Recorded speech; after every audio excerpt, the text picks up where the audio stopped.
Hello everyone, and welcome to another episode of Crafty Beer Reviews. Today I will be reviewing Fathead's Bonehead Red. This is their latest bottle release, but if you guys remember, last year I did in fact review this one. Instead, it was a growler fill, so really looking forward to checking this one out. In the bottle, really cool stuff. I remember really liking it last year, and they must have tweaked the recipe just a little bit because it's a touch lower in alcohol, so that's cool. But yeah, really looking forward to this one, and of course, this is super fresh. Guess what, guys? This is only a day old at time of recording. Oh my god, you gotta love living right next to their production facility. It definitely has its perks. But yeah, without further ado, let's go ahead and check out the aroma. Oh my god, that is so good. Big orange, grapefruit, very citrusy up front.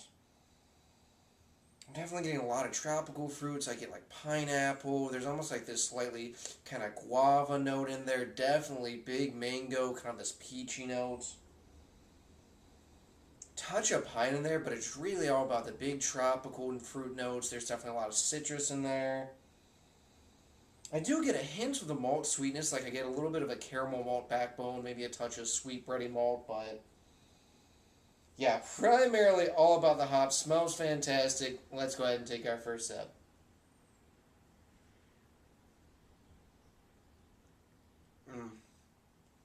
Oh my god. That is so good. Up front, just a punch of that citrus, orange peel, kind of this tangerine, big grapefruit, really, really nice. After that, it kind of fades into more of the tropical fruit notes.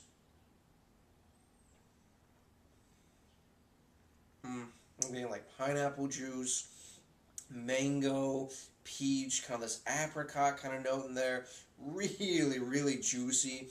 Very, very nice. On the back end, I'm getting a little bit more of this piney, grassy kind of hop note too, but oh, this is so good. Wow.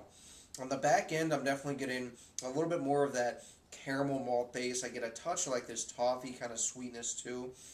A bit of this breadiness, a little bit of a sweet bread too, just to kind of hold up against all of these different hops. It's definitely a little bit more malt forward than a lot of other Fatheads beers, but you know, this one is still so crazy over the top hoppy. I mean, they call it an Imperial Red, but it's almost more like an Imperial Red IPA or something. I mean, it drinks basically like an IPA with a little bit more of a malt backbone, but this is really nice. It balances quite good too because on the back end, it dries out a lot. There's a decent bitterness, but then that sweet malt base comes in and just balances everything very, very nicely.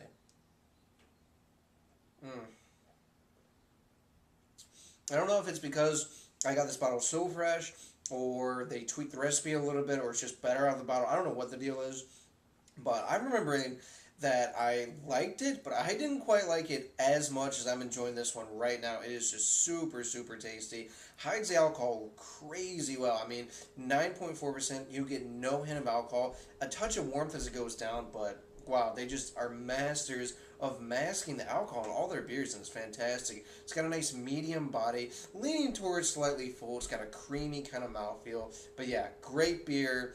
In terms of rating, guys, I'm going with a 9.4 out of 10. Fatheads has come out with yet another just awesome beer. I'm glad they bottled this one. I hope that they keep bottling more beer because their stuff is absolutely fantastic. If you haven't tried this one out, and even if you're not typically a red ale fan, because me, I'm not usually into red ales, this is one you have to check out. Alright guys, that does for this beer review. Please remember to rate, comment, and subscribe. And remember, I hope whatever you're doing involves good craft beer. See ya.